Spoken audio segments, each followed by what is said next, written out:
Europe 1, il est 8h33, la revue de presse. La revue de presse d'Europe 1 avec vous, Natacha Polony. Bonjour Natacha. Bonjour Maxime, bonjour Julie et bonjour à tous. Ce matin, une de vos journaux, on cherche une cohérence dans la politique gouvernementale après les propos de Ségolène Royal, par exemple, sur la durée de vie des centrales, libération nucléaire, la sécurité atomisée.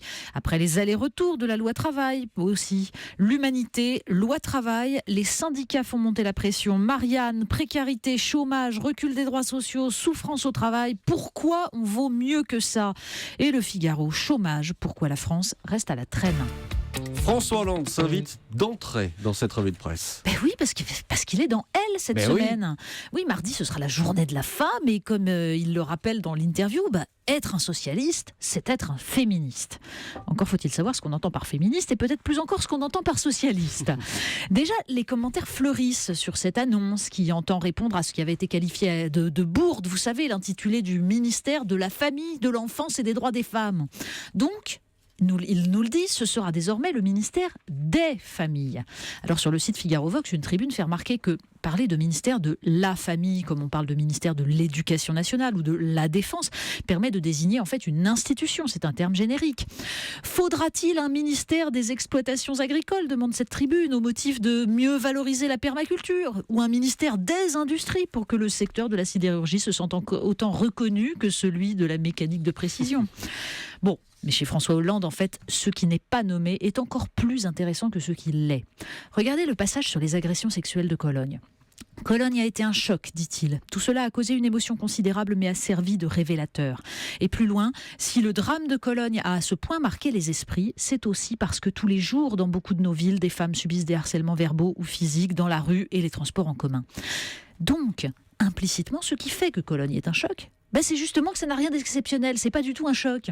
Bon, pour le reste, on apprend que le président a quelques bonnes recettes de cuisine, qu'il n'est pas collectionneur, mais qu'il garde les vêtements. Voilà. Alors son état d'esprit ?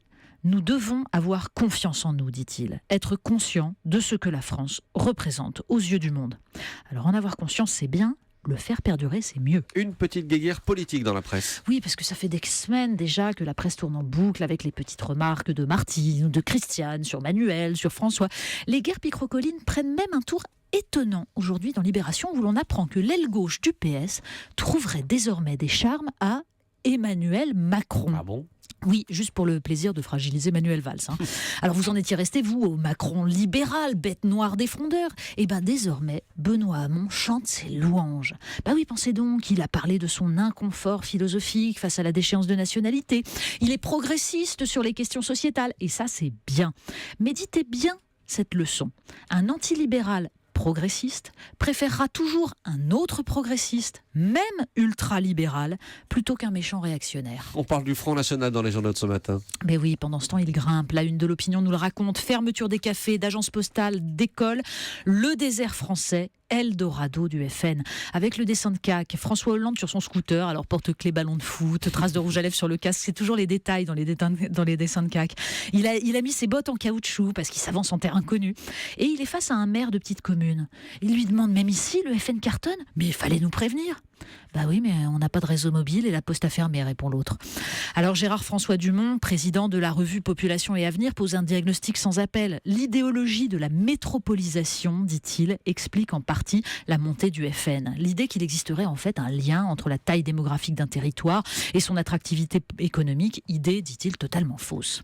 Alors ce nouveau FN qui séduit les campagnes, a-t-il empêché la parution des mémoires de Jean-Marie Le Pen? Ça, c'est la question que pose Marianne, qui a débusqué un livre de confidences de Jean-Marie Le Pen, daté de 2013, et rédigé par Robert Ménard, mais qui n'a jamais vu le jour pour des raisons inexpliquées.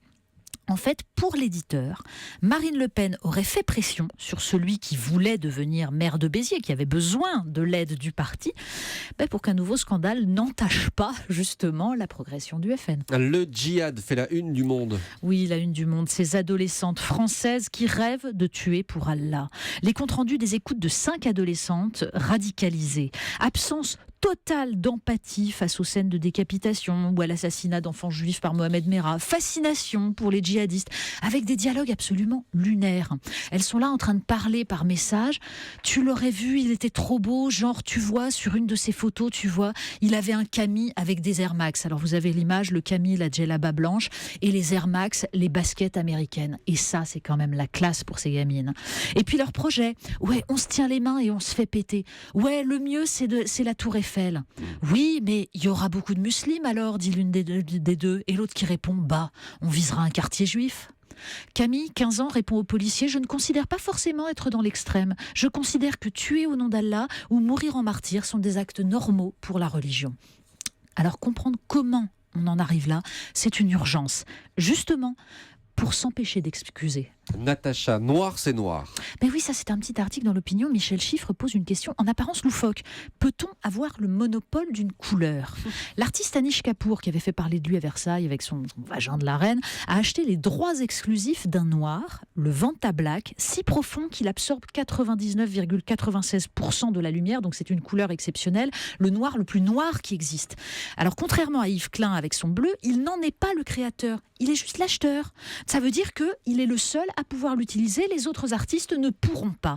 Moi, j'attends avec impatience que Raphaël Enthoven se saisisse de cette question qui est quand même vertigineuse et qui rend le monde beaucoup plus sombre. Un clin d'œil dans cette revue de presse. Oui, le saviez-vous, 5 millions de Français sont inscrits dans un club de fitness. Pas moi. Et Marianne nous explique que les abdos sont désormais une obsession planétaire. Pire, la course aux tablettes de chocolat toucherait désormais les enfants et les vieux. Oui, il faut montrer aujourd'hui qu'on en a dans le ventre, dans une époque où le monde ressemble de plus en plus au jeu de survie Koh-Lanta. Et d'ailleurs, dans cette course ultra-capitaliste à la performance, selon le New York Times, le métrosexuel, cette chochotte masculine seulement préoccupée de crème de nuit, est officiellement décédé, laissant la place au spornosexuel. Qu'est-ce que c'est que ça, mal un spornosexuel ? entre l'acteur porno et le sportif de haut niveau. Oui, oui, Maxime, ça vous fait rêver. Alors, visiblement, ça rapporte surtout beaucoup aux vendeurs de créatine et autres produits protéinés. Oui. Mais je me suis dit, il se niche peut-être là, le socialisme de François Hollande. Il résiste à l'idéologie libérale de la tablette de chocolat. Voilà, résistons. Merci beaucoup, Natacha Polony.